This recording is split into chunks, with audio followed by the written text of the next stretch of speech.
மு.க. ஸ்டாலின் தோல்வி பயத்தில் உழறி வருவதாக முதலமைச்சர் எடப்பாடி பழனிசாமி விமர்சனம் செய்துள்ளார். கிருஷ்ணகிரியில் அதிமுக வேட்பாளர் கே.பி. முனுசாமி ஆதரித்து பிரச்சாரத்தில் ஈடுபட்ட அவர் இதனை தெரிவித்தார். உயர்கல்வியில் தமிழகம் முதலிடத்தில் உள்ளதாக கூறிய முதலமைச்சர், சட்ட ஒழுங்கிலும் தமிழகம் முதலிடத்தில் உள்ளதாக பிரபல ஆங்கில நாளிதழ் விருது வழங்கியுள்ளதாக தெரிவித்தார். ஆனால் தமிழகத்தில் சட்ட ஒழுங்கு சீர்கேட்டு விட்டதாக பொய் பிரச்சாரம் செய்து வரும் ஸ்டாலின் தோல்வி பயம் காரணமாக உளறி கொட்டி வருவதாகவும் முதலமைச்சர் எடப்பாடி பழனிசாமி விமர்சனம் செய்துள்ளார். 2006 வரைக்கும் திராவிட முன்னேற்ற கழக ஆட்சி, அதுல துணை முதலமைச்சர் ஸ்டாலின், திரு கருணாநிதி முதலமைச்சர், திமுக ஆட்சி. அந்த 5 ஆண்டுகள ஆட்சியில ஒரு நாள் கூட மதுரைக்கு போகல ஸ்டாலின். 5 ஆண்டு காலம் ஒரு நாள் கூட மதுரைக்கு போகாத துணை முதலமைச்சர் ஸ்டாலின். ஒரு வாரத்துக்கு வந்து மதுரைக்கு போய் தேர்வு சுற்றுப்பயணம் செஞ்சார்.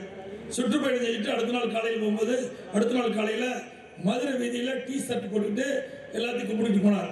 ஆக அனைத்து இந்திய அண்ணா திராவிட முன்னேற்ற கழகத்தில் சட்ட ஒழுங்கு சிறப்பாக இருக்கின்ற காரணத்தில் இதே ஸ்டாலின் மதுரை மாநகரத்தில் உலா வருகிறீர்களே, அப்பொழுது சட்ட ஒழுங்கு சிறப்பாக இருக்கின்ற காரணத்தினால தானே நீங்க தைரியமா மதுரையில் போனீங்க. நீங்க துணை முதலமைச்சராக இருந்து உங்களுடைய ஆட்சி இருக்கும் போது நீங்க மதுரைக்கு போக முடிஞ்சதா?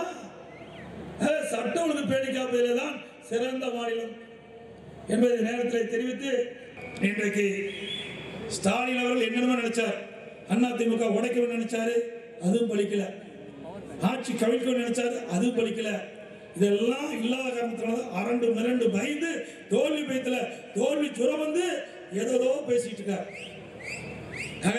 ஸ்டாலின் அவர்களே, நீங்கள் உருண்டு பிறண்டாலும் ஒற்ற ஒண்ணுதான் ஒற்றுன்னு சொல்லுவாங்க கிராமத்துல. அதை போல நீங்கள் நல்ல எண்ணம் கொண்டவர்களாக இருந்தால், நாட்டு மக்களுக்கு நல்லதை செய்ய வேண்டும் என்றால் உண்மையை பேசுங்கள். இன்றைக்கு உண்மைதான் வெல்லும், நீதிதான் வெல்லும், தர்மம் தான் வெல்லும்.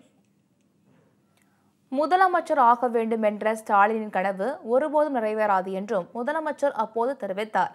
முதலமைச்சரின் இந்த வாக்கு சேகரிப்பின் போது தேமுதிக கிழக்கு மாவட்ட செயலாளர் அன்பரசன் மற்றும் பாமக, பாஜக உள்ளிட்ட கூட்டணி கட்சி நிர்வாகிகள் உள்ளிட்டோர் உடனிருந்தனர்.